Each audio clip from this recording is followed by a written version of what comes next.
Ashen is a great game, and it's certainly the best Soulsborne that I played that isn't made by From Software. I came across this game randomly and I'm very happy that I did. So sit back and relax as we take a look at Ashen. The game starts with a cutscene in which we learn the backstory of the universe the game is set in. Basically, the world started as darkness until a being called an Ashen brought light to the world. After a while, the Ashen died, and with its last 3 breaths, it gave the world light for 3 more ages of existence. We will talk about these ages later, but after these 3 ages, an age of darkness came. I don't know if this introduction sounds familiar to you, but if it does, it's probably because the Dark Souls series has a similar backstory. And I'm not saying that every game that has this idea of ages of darkness and light copied the Dark Souls, because after all the Bible started that trend, but it's clear that they got inspired by FromSoft.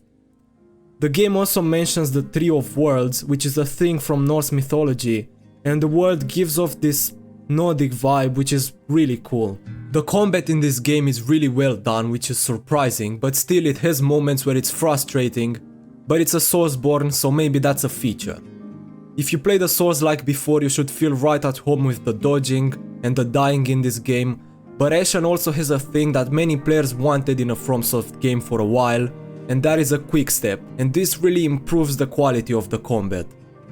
The way the quick step works is basically if you press the dodge button once, you will perform the quick step, and if you press it twice, you will roll.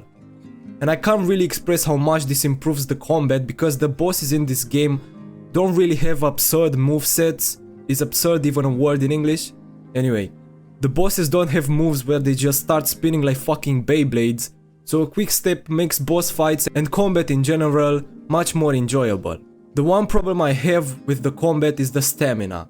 And I might be in the wrong here because there is something that I might have overlooked, even though I don't think so, but the problem is that most of the time you are in a fight, you are not fighting because you don't have stamina.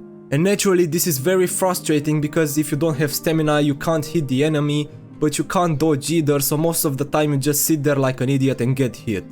And you can't say, well, level up then to make it easier, because the game doesn't have the traditional level up system from FromSoft games where you spend souls or in this game scoria to level up. The only way to level up is by completing missions in the game that upgrade your health and your stamina. There are also these feathers that you can find randomly on the map that upgrade them as well. And I think that this somehow benefits the game because let's be honest now, if you can't defeat a boss in any Souls-like, you just search for the best rune farming spot and you just farm until you get stupid powerful and then go back to the boss and you one-shot him. But because this game doesn't have leveling up manually, you really have a reason to explore the world and complete character side quests. With the swords in the game you can upgrade your weapons and equip these talismans that give buffs like less stamina loss and extra damage.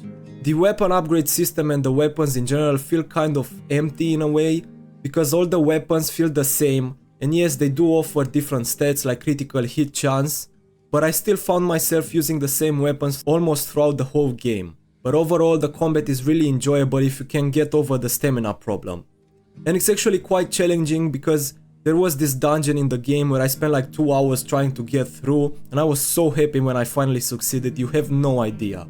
Oh, but one thing I forgot to mention is that the hub area in this game is a small town that you can see develop over the course of the game. The NPCs you can find on the map will join you in this settlement, and you can see them building up the town, adding new buildings and upgrade benches. But now let's talk about the world and the art direction of Ashen. And one word that can describe them perfectly is gorgeous, because they really are. The art direction isn't something unique because it reminds me of games like Firewatch, but the game studio, which by the way is a really small one from New Zealand, really put their marks on the visuals. I don't know how they managed to make the game look so simple yet so detailed at the same time. The map is divided into 9 different zones that are placed in a line, so you can't go from the first zone that you spawn in to the last without passing through all the others. Personally, I'm not a fan of this linear progression in games, but the world of Ashen is so beautiful and has so much detail that it's not that noticeable. The bonfires in this game are called runestones, and during the final part of the game, while exploring the final areas of the map. These runestones are placed pretty scarcely on the map, which I have to say it's a bit annoying, but one thing that is really cool about them is that you only have to pass around the stone to have your flask replenished. This mechanic means that you don't have to respawn the enemies to make sure you have a way to heal yourself. Also, during the beginning part, you have to walk around a lot because you don't have access to fast travel. But don't worry, there is fast travel in this game, thank God. You unlock it after you save this cute flying whale pup from captivity, and the in-game reason you can fast travel is that he chose you, the player, over his mother because you rescued him, which is kind of awesome if you ask me. You can also find his mother, and she is pretty upset that you adopted her pup, so she tries to kill you, but that's alright. You also have a reason you can respawn after you die, which I have to appreciate because I do like when developers offer explanations for in-game mechanics. The areas in the game are really diverse, so you won't find yourself exploring the same looking stuff again and again, which is truly wonderful. But one thing in this game that is absolutely perfect is the soundtrack. Like, I can't express into words how beautiful the music in this game is. So I won't. Instead, here is some beautiful scenery from the game with the soundtrack. Enjoy.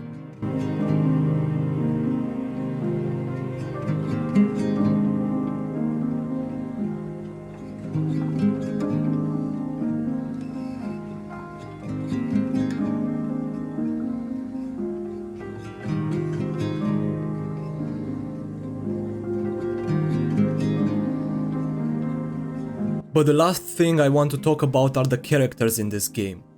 And I'm not gonna go really in depth with every side story that they offer because that would be boring, but I still want to talk about it. Firstly, the voice acting is amazing. I don't know who the actors were, but the voice work is really good. The stories that this character offer are really in depth and well written.